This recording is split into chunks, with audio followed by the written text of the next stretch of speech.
자, 할렐루야. 아멘. 자, 우리 새해 복 많이 받읍시다. 새해 복 많이 받읍시다. 새해 복 많이 받읍시다. 새해 복 많이 받읍시다. 김효숙 집사님, 낮춰서 많이 받으세요. 자, 우리 이제 정리는 새해가 밝았습니다. 자, 우리는 늘 새로운 시작을 하고자 합니다. 세월이 지나고 보면 늘 우리가 아쉽고 무언가 허전하지요. 우리 허전한 것은 왜 허전할까요? 우리가 부족하고 연약하기 때문입니다. 또 세상 말로 우리는 세상을 막을 수 없다고 늘 얘기하죠. 그래서 뭐라고 합니까? 사람은 호랑이는 태어나서 가죽을 남기고 사람은 이름을 남긴다고도 합니다. 그러나 그런 것들은 모두 세상 방법입니다. 우린 이 세상에서 남길 것은 이름이 아니라 믿음을 남겨야 합니다. 아멘. 그것이 믿는 자의 가치요 축복된 축복임을 우리는 믿어야 됩니다. 아멘. 그래서 우리 2016년도에 정말 세상은 우리나라가 너무나도 시끄러웠어요. 그러나 세상은 늘 아우성이고 다툼을 떠날 수 없다는 걸 알아야 돼요. 아까 제가 기도 때 말씀드렸지만 이 세상에 나가서 그렇게 떠들고 시끄럽게 한다고 해서 이 세상이 변하는 건 아니에요. 우리 심령이 변해야 세상이 변하는 거예요. 어떤 정책과 어떤 누가 유능한 사람이 나온다 해서 이게 변화되는 건 아닙니다. 그런데 그들은 너무 모르죠. 진정한 평안과 안식을 이 세상에서 가져다 줄 수 있는 이는 아무도 없다는 걸 우리는 아시기 바랍니다. 아멘. 그래서 우리 2017년도에 하나님 말씀에 따른 진리가 없다면 또한 우리도 마찬가지일 것입니다. 세상 역사는 돌고 도는 것입니다. 그래서 전도서 1장에 그렇게 해는 뜨고 해는 지되 그 떴던 곳으로 빨리 돌아가고 모든 강물은 바다로 흐르되 바다를 채우지 못하며 강물은 어느 곳으로 흐르든지 그리로 연하여 가느니라. 우리가 강물처럼 수고를 하지만 다 채우지 못한다는 거예요. 바다를 채우지 못한다는 거예요. 이게 다 헛된 것이라는 거예요. 그게 하나님의 자연의 섭리를 통해서 우리를 알려주는 거죠. 그게 우리가 깨달음을 가져야 돼요. 우리가 늘 원하지만 얻지 못함을 이 전도서 기자 솔로몬은 말합니다. 그래서 오늘 본문도 이스라엘에게도 이런 혼란이 찾아왔어요. 세상은 흑암 속에 힘이 논리로 침략당하고 고통당하고 노예와 포로로 잡혀 헤매고 있는 것입니다. 그러나 하나님께서는 그런 고통 속에 있는 우리들을 위하여 긍휼과 사랑을 베푸시겠다는 약속을 하셨어요. 이것이 사랑의 은총이라고 합니다. 그렇다면 우리는 과연 무슨 은총을 받았는지 우리는 알아야 됩니다. 혼란한 이 시대에 특별히 불러내어 구별된 삶을 살도록 우리를 불러내 주시고 또 지켜주시고 인도하신 하나님의 은혜를 우리의 은총을 받았다고 그러는데 즉 우리가 마음속에 흑암에 가려서 방황하던 우리에게 빛을 주시어 길을 밝혀 주신 것을 말합니다. 아침에 정동진에 가서 태양을 빛을 벗어 그 인생을 밝혀주는 게 아니에요. 그렇잖아요. 주님이 내 안에 오셔서 빛을 밝혀줘야 우리가 살아가는 거지. 네? 무슨 태양을 가서 태양빛이 가서 소원을 빈다고 그게 인생이 바뀌나요? 그것은 자기 무속신앙이에요. 우상을 섬긴다고 볼 수가 있습니다. 그래서 우리는 이 마음에 방황하는 이 우리들 마음에 예수 그리스도가 나한테 빛을 비춰야 된다. 그것이 우리의 큰 은혜예요. 그러니까 우리는 그 시간에 나와서 그 빛을 받기 위해서 교회에서 예배드리고 하나님의 기도하고 찬송하는 것입니다. 아멘. 그게 살아가는 길이죠. 이 세상을 바라보지 않고 오직 완전한 하나님의 나라의 백성으로 선택받은 은혜. 이것이 우리의 특별한 은총이라는 것입니다. 사도 바울이 고백을 하죠. 내가 다 되면 내가 아니라 하나님의 은혜야. 자기가 열심히 살았던 삶이 잘못된 것을 깨달았어요. 사도 바울이 얼마나 열심히 살았는지 몰라요. 예수 믿는 사람은 막 끝까지 쫓아가서 고소하고 고발하고 잡아다 죽이는 일을 누구보다도 열심히 했어요. 그래서 자기가 그런데 잘못된 것을 깨닫게 되었다는 거예요. 이게 내가 된 것은 누구? 은혜라? 하나님. 예, 은혜라는 거죠. 한 해가 가고 또 다른 한 해가 오는 것은 하나님의 섭리지요. 또한 우리에게 주어진 해가 있어요. 이것이 우리의 이 세상에 사는 연수입니다. 그런데 이 기간이 굉장히 중요해요.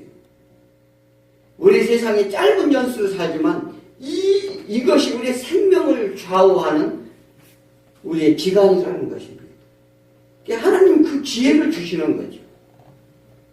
그 기회 안에 우리가 정말 하나님의 뜻을 깨닫고 달려갈 수 있다는 생명이 살 것이요.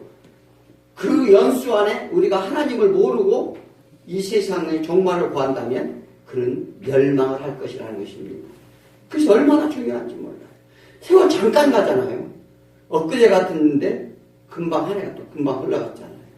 그러니까 이것은 뭐냐면 이게 아까 전도지를 말씀을 한 것 같이 이게 계속 세상은 돌고 그러니까 해는 떴다가 지는데 또 빨리 다시 뜰 자리로 돌아간다는 거예요. 그것이 늘 반복이 되고 있어요. 우리는 그래서 새해를 더 보람있게 살려면 하나님의 뜻을 받들어 나아가는 삶이 되어야 될 줄 믿습니다. 아멘. 자, 그래서 첫 번째는 거룩한 백성으로 삼아주심에 우리는 먼저 감사를 해요. 아멘. 아멘. 하나님이 우리를 선택하신 것은 특별한 은혜이지요. 그래서 이 오늘 8절에 뭐라고 그러죠? 8절을 읽어보면 그가 말씀하시되 그들은 실로 나의 백성이요 거짓을 행하지 아니하는 자녀라 하시고 그들이 구원자가 됐습니다. 우리 구원자가 됐다는 거예요. 이것은 구원자가 됐다는 건 무엇입니까? 하나님의 일방적인 선택이에요. 우리가 잘나서도 아니고 무엇을 가져서도 아니고 우리가 열심을 내서 일을 해서도 아닙니다. 그러면서 특별히 선택하심은 하나님의 일방적인 선택이라는 사실입니다. 아멘. 네. 자, 주인 마음대로 예를 들어서 내가 주인이 몇 사람이 있어요. 그런데 누구를 이름을 부르고 선택을 하고 또 내가 그 사람을 상을 주기 위해서 어느 한 사람을 불러서 주는 것은 누가 마음대로? 주인 마음대로. 그와 똑같은 거죠. 그렇게 안 준다고 불평할 수가 없어요. 안 줘도 그만이에요, 사실은. 아무도 안 줘도 그만이에요. 그런데 특별하게 불러냈다는 것은 정말 큰 은총이죠. 아멘. 네. 그 수많은 수억의 70억 인구 이렇게 되는 인구 중에 그동안에 우리 세대만 그렇으면 이게 죽고 살고는 세대 가운데 특별히 우리를 불러주셨다. 이것이 특별한 은총이라는 거예요. 아멘. 네. 그래서 세상에서 직장이나 공무원을 하려고 해도 이 공모하고 실력을 검증하죠. 그렇잖아요. 재능을 겸비한 자를 뽑습니다. 그러나 우리 하나님께서는 우리가 도덕윤리적으로 선행을 베풀어서 뭐 이렇게 뛰어난 사람도 아니에요. 그저 세상 가운데 살면서 고난받고 핍박받고 그냥 죄인일 뿐이에요. 그런데도 어떻게 해요? 우리를 선택해 주셔요. 네. 이것은 뭐냐면 세상의 흑암의 세상에서 우리를 건져내 주셨다는 것입니다.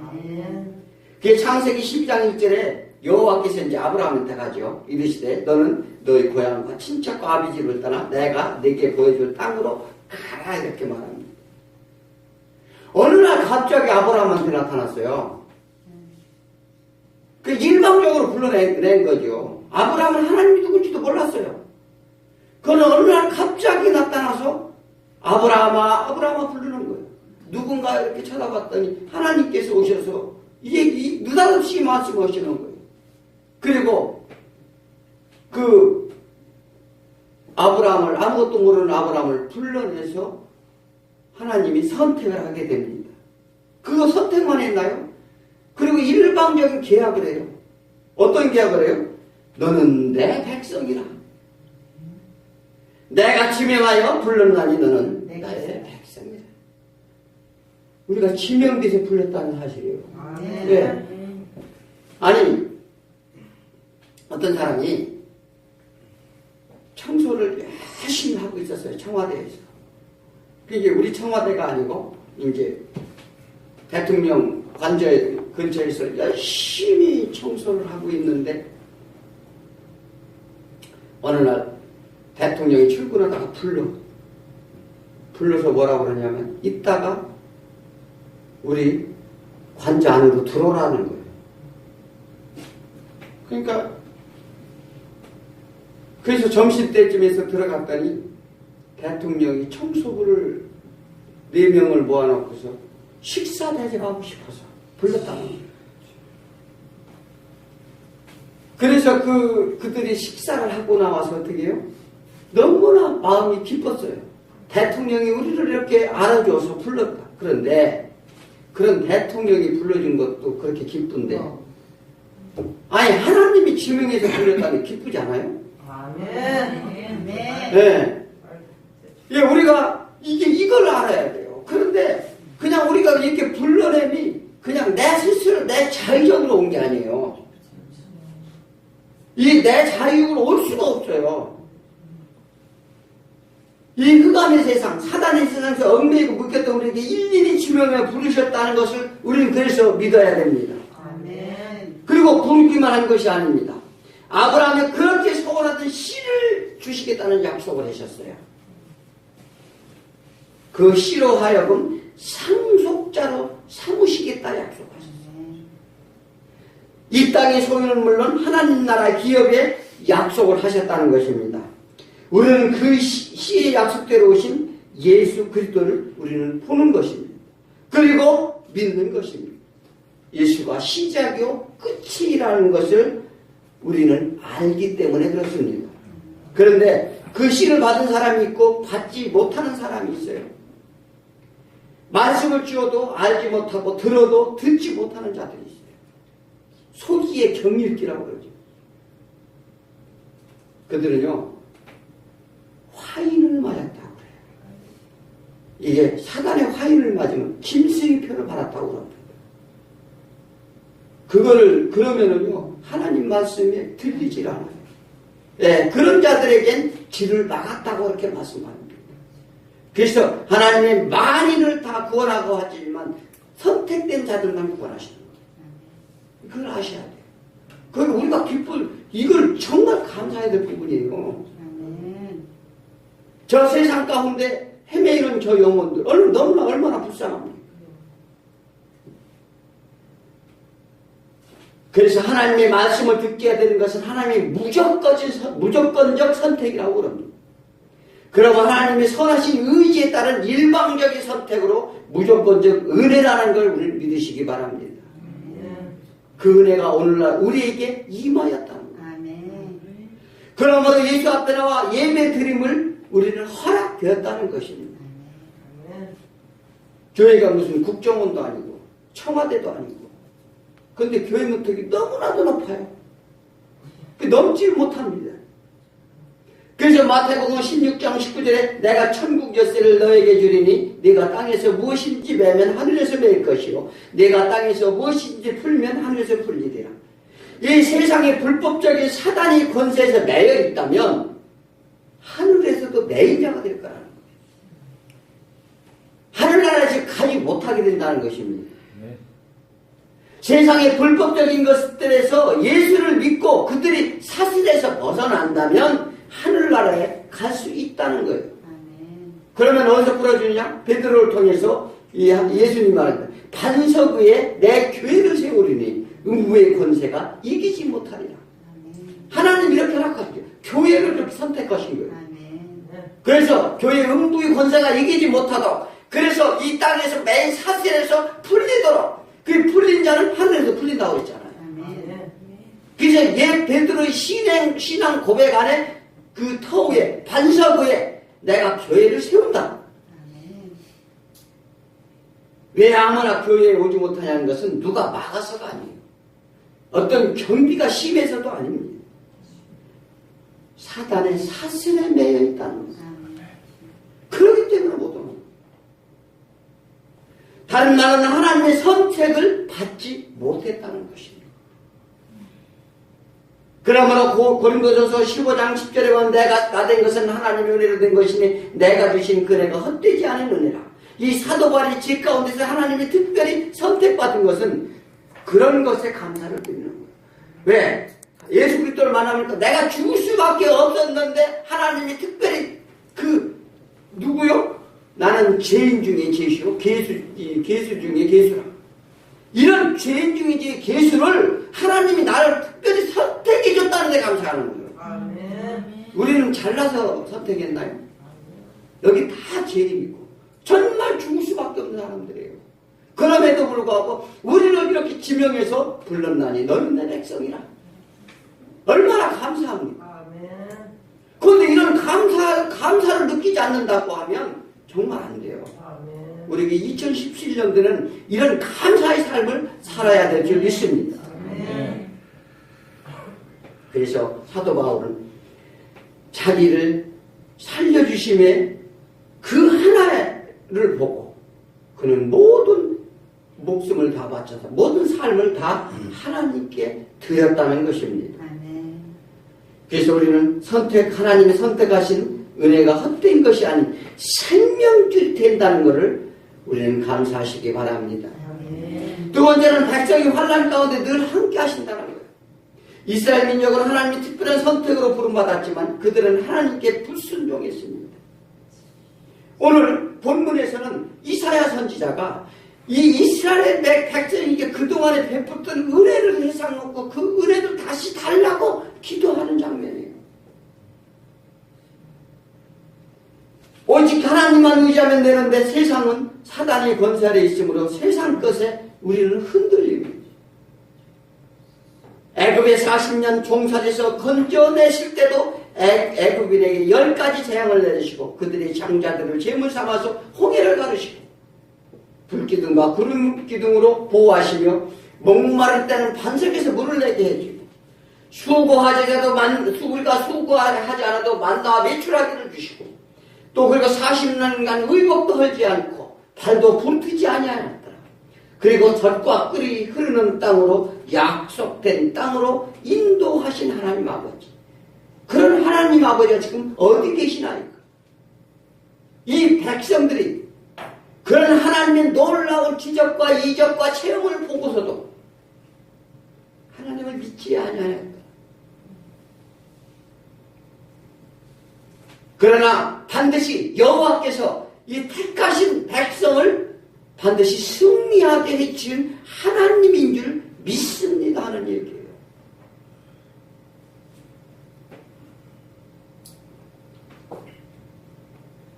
그 가정 중에서 불순종하는 그들을 때로는 막대기로 때리기도 합니다. 때로는 사랑으로 다스리기도 합니다. 그러나 하나님께서는 끝까지 인도하셨다는 거예요. 그렇게 불순종과 출애굽 때 이스라엘 민족이 얼마나 불순종했습니까? 그런 가운데서 끝까지 인도해서 어디요? 가나안 땅으로 들어가게 하셨다. 그 하나님은 그런 하나님이 아니시냐는 거예요. 하나님의 자기 백성이 신음소리를 외면하지 않으신다 말합니다. 내 백성은 끝까지 외면치 않으시고 버리지 아니하신다는 걸 믿으시기 바랍니다. 우리가 불순종으로 고통을 받을 때 하나님은 더 큰 고통으로 가슴 아프다는 걸 우리는 믿으셔야 됩니다.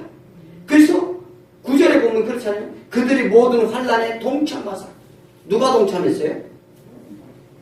이스라엘 백성들이 모든 환난을 받을 때마다 하나님께서 환난에 동참하셨다는 거예요.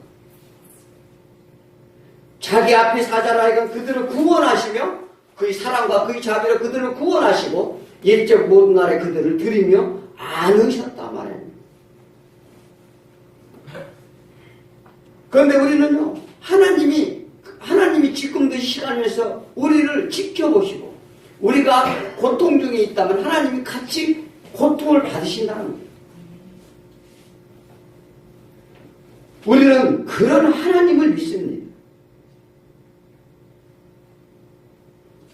출애굽기 3장 23절에 이스라엘 자손은 고된 노동으로 말미암아 탄식하며 부르짖으니 하나님이 그 고통 소리를 들으시고 하나님이 아브라함과 이삭과 야곱에 약속하신 그 언약을 기억하사 하나님이 이스라엘 자손을 돌보시고 기억하시더라. 그들의 고통 중에 있을 때 울부짖은 소리를 하나님께서는 듣고 기억하고 누구를 보냈어요? 모세를 보낸 거예요. 왜? 하나님께서는 택한 백성은요, 그래서 우리가 이 고통 중에 있다면 빨리 하나님께 부르짖어야 돼요. 그 고통 소리를 들으신다는 거예요. 그런데 그 고통 소리, 내가 고통 속에 있으면서도 하나님을 부르지 않고 다른 일을 부른다고 해결이 되나요? 절대 되지 않습니다. 그게 이게 믿음의 원리예요. 어떤 문제가 있거나 어떤 환란이 있거나 이것을 왜 줍니까? 하나님께 오도록, 하나님께 거하도록 하나님이 주시는 째찍이요 몽둥이에요. 이 믿지 않는 사람은요, 하나님 상관도 안 해요. 세상 가운데 잘 먹고 잘 사는 것 같죠, 그들이. 이제 그들은 결국은 어떻게 해요? 하나님의 공의의 하나님이에요. 끝날에는 그들을 심판자로 오신다는 거예요. 네? 아니, 하나님이 심판하지 않으면 우리도 뭐 이 세상 이렇게 하나님 이렇게 힘들게 믿을 필요 없지. 세상 가운데 나가서 먹을 거 먹고 즐길 거 즐기고 그렇잖아요. 그러나 하나님께서는 공의의 하나님이고 우리를 그러한 환란이 있을지라도 우리가 환란의 부르짖음 소리를 들으시고 우리와 함께 하시라고 하는 거예요. 그래서 하나님은 하나님을 따라 고통을 겪는 자기 백성을 구하시고 살리려는 게 하나님의 목적이라는 것입니다. 태초부터 원대한 계획을 세우사 이 세상을 창조하시고 그분의 계획에 따른 경륜과 섭리로 하나님을 깨닫게 하여 다시는 죄중에 빠져 고초와 고통을 당하지 않도록 하시기 위함임을 우리 믿으시기 바랍니다. 그래서 세상 누구도 우리 고난에 동참하지 않습니다. 그러나 하나님은 이 하나님 나라를 우리를 데려가기 위해 이 세상에서 우리가 모든 문제나 모든 환경이나 여건 이런 것들은 그런 것으로 인해서 우리가 핍박받는 하나님의 백성은 그냥 보고 계시지만 않음을 우리는 믿어야 됩니다. 그래서 마태복음 28장 20절에 뭐라고 그래요? 내가 너희에게 분부한 모든 것을 가르쳐 지키게 하라. 볼지어다 내가 세상 끝날까지 너희와 항상 함께 있으리라 이렇게 말합니다. 이 사단의 공격을 막고 지켜주신다는 거예요. 너희 끝날까지 내가 지켜주겠다. 이 얘기는 뭐냐면 하나님이 우리를 다른 것을 무슨 먹을 거 입을 것을 주어서 지켜주겠다는 게 아니라 사단의 공격으로부터 지켜주겠다는 거예요. 여호와 이레, 여호와 라파, 여호와 니시, 여호와 삼마 그런 임마누엘의 하나님이라는 것입니다. 우리를 준비하게 하고 치료하시고 또 우리와 위로하시며 늘 함께 하시는 하나님이심을 우리는 믿는 것입니다. 우리의 문제 가운데서도 언제나 관여하십니다. 그러나 이런 문제가 있다면 그래서 하나님께 맡기라는 거예요. 우리의 문제 가운데도 함께 하신다는 거예요. 무거운 짐이 있으십니까? 또 해결 안 되는 거. 우리의 심령의 상처, 우리의 가정, 자녀, 형제, 사업의 문제 모두 하나님께 의뢰하라는 거예요. 이것이 해답이라는 거예요. 우리가 시험을 볼 때 문제 정답을 알고 있다면 시험 볼 것도 없잖아요. 그런데 이것이 해답이고 정답이라고 하는데 내 생각이 정답이라는 거예요. 그래서 예수께서 이것이 인생의 길이요 참된 행복의 지름길임을 알라 이렇게 말씀하시는 거예요. 여기서도 주시는 분도 하나님이시고 거두시는 분도 하나님이시니 내가 못해서 알몸으로 나왔은즉 또 알몸으로 돌아갈지라. 주신 이도 여호와시요 거두시는 이도 여호와시니 여호와 이름이 찬송을 받으실지니이다. 이렇게 고백을 합니다. 무엇을 원하세요? 주시는 이도 여호와시요 거두시는 이도 여호와시다. 우리가 못해 알몸으로 태어났어요. 우리가 알몸으로 갈지이다. 마음을 비우고 하나님께 의뢰하신다면 2011년도는 반드시 승리해가 될 줄 믿습니다. 아멘. 오직 하나님만 의지하시기 바랍니다. 아멘. 하나님께 의지하는 자는 좌절도 없습니다. 아멘. 뭐가 있어요? 평안이 있다는 거예요. 아멘. 형통함이 있다는 것입니다. 아멘. 이것이 믿는 자의 특별한 축복이요 권리임을 믿으시기 바랍니다. 아멘. 마지막으로 하나님이 자기 백성으로 하여금 영화롭게 하신다는 거예요. 이스라엘이 하나님을 반역했지요. 그래서 10절에서 보면 그들이 반역하여 주의 성령을 근심케 하였다는 거예요. 그가 돌이켜 그들이 대적이 되사 친히 그들을 치셨다. 그래서 성령을 근심케 해서 그들을 하나님께서 그 백성들을 치셨다는 거예요. 징계했다는 거예요. 매로 때렸다는 겁니다.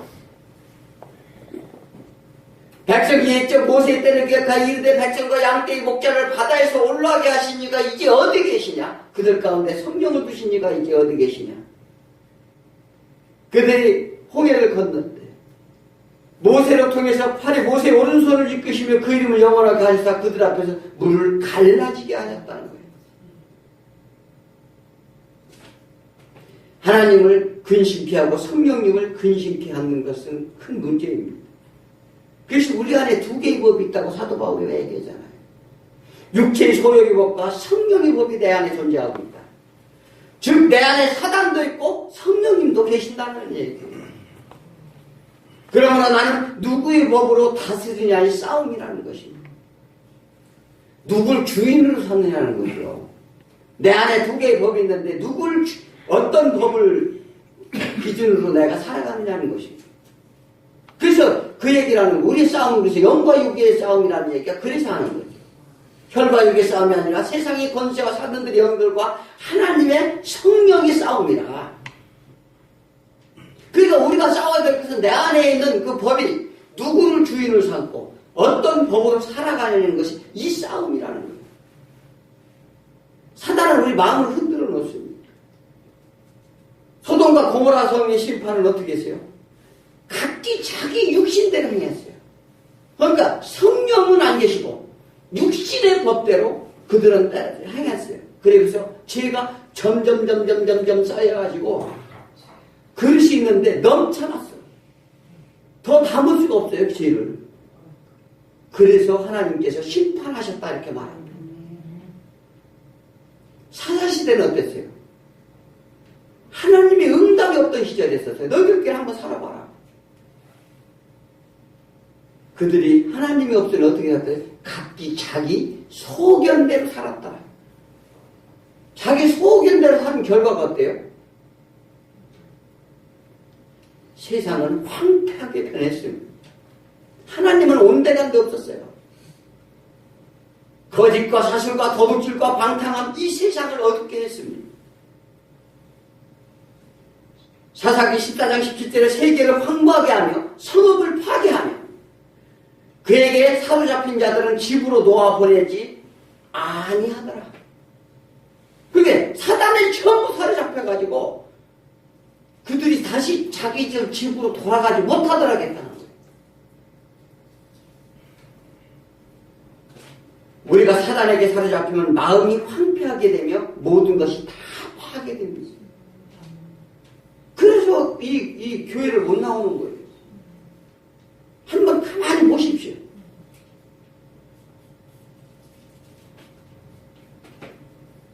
우리는 그 사단이 그 영혼들을 사로잡아서 우리의 분양인 하나님께 가지 못하도록 붙잡힌다는 것을 아시기 바랍니다. 이스라엘 민족은 그 누구보다도 하나님을 체험했습니다. 수많은 이적과 기적을 보고 깨닫도록 했습니다. 그럼에도 그들은 넘어지려는 그들은 어떻게 해요? 오늘 13절에 그들은 기품으로 인도하시되 광야에 있는 말같이 넘어지지 않게 하십니까? 어떻게 하시냐? 그러니까 광야에서 힘든 여정길에서 어떤 힘든 그런 가운데서도 넘어지지 않도록 인도하신 하나님이라는 거예요. 먹을 것도 그냥 주고 자기 자식을 키우는 부모의 심정은 어때요? 우리는 이웃집 아이가 잘못하더라도 우리가 이웃집 아이가 막 잘못해. 그러면 우리가 꾸짖고 그를 때리고 훈계할 수 있어요? 그럼 그 부모가 싫어해. 그렇잖아요?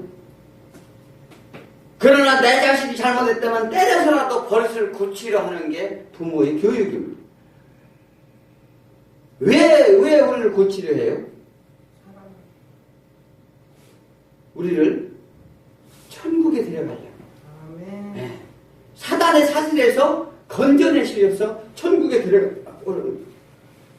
천국은 어떻게 해요? 죄가 있으면 가지 못하는 곳이기 때문에 그래요. 그래서 하나님은 반드시 공의를 실천해야 됩니다. 사단에게 속아 이 땅의 죄진 영혼을 공의로 심판하심으로써 하나님의 온전하심과 공평하심과 자비하심과 긍휼하심을 나타내려 하신다는 걸 믿으시기 바랍니다. 그래서 하나님 우리를 심판해야 우리가 천국에 가는 거예요. 우리를 심판치 않으면 천국에 갈 수가 없어요. 이게 공의 하나님, 우리 심판을 어떻게 했어요? 예수 그리스도가 대신 심판받은 거예요. 무슨 얘기인지 아십니까? 그래서 하나님은 반드시 심판이 있다. 그래서 사단은 예수 그리스도가 이를 대신해서 심판을 받지 못했으면 사단은 그대로 심판을 받는 거예요. 우리는 살면서 고난을 받기도 하지요. 그래서 고난이 유익이라고 말합니다. 이 깨닫도록 하신다는 거죠. 그래서 히브리서 12장 7절에 너희가 참으면 징계를 받기 위함이라 하나님의 아들과 같이 너희를 대우하시나니 어찌 아버지가 징계하지 않는 아들이 있으리요. 자, 금방 말씀드린 것 마냥 누가 징계받았어요? 우리의 죄 때문에 누가 징계받았느냐고요? 예수가 징계받았잖아요. 예수님이 징계받았다는 건 하나님이 그를 징벌해서 심판을 했다는 얘기예요. 이 아들과 같이 너희를 대우하시라니 어찌 아버지가 징계하지 않은 아들이 있으리요. 그러니까 자기 아들이면 누구든지 제 잘못을 징계하지 않는 아버지가 어디 있느냐 이 말이에요. 그러니까 우리가 이 고난이 유익이라는 거죠.